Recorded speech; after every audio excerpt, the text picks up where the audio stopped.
اور جو میری نصیحت سے منہ پھیرے گا اس کی زندگی تنگ ہو جائے گی اور قیامت کو ہم اسے اندھا کر کے اٹھائیں گے۔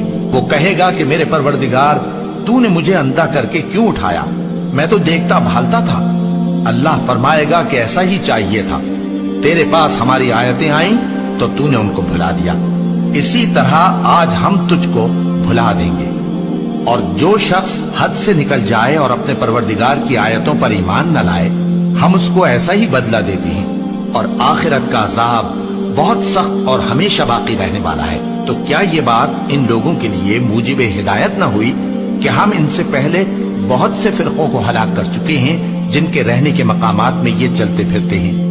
عقل والوں کے لیے اس میں بہت سی نشانیاں ہیں، اور اگر ایک بات تمہارے پروردگار کی طرف سے پہلے صادر اور جزائے اعمال کے لیے ایک میعاد مقرر نہ ہو چکی ہوتی تو نزول عذاب لازم ہو جاتا۔ بس جو کچھ یہ بکواس کرتے ہیں اس پر صبر کرو، اور سورج کے نکلنے سے پہلے اور اس کے غروب ہونے سے پہلے اپنے پروردگار کی تسبیح و تحمید کیا کرو، اور رات کی کچھ گھڑیوں میں بھی اس کی تسبیح کیا کرو، اور دن کے مختلف اوقات یعنی دوپہر کے وقت بھی، تاکہ تم خوش ہو جاؤ۔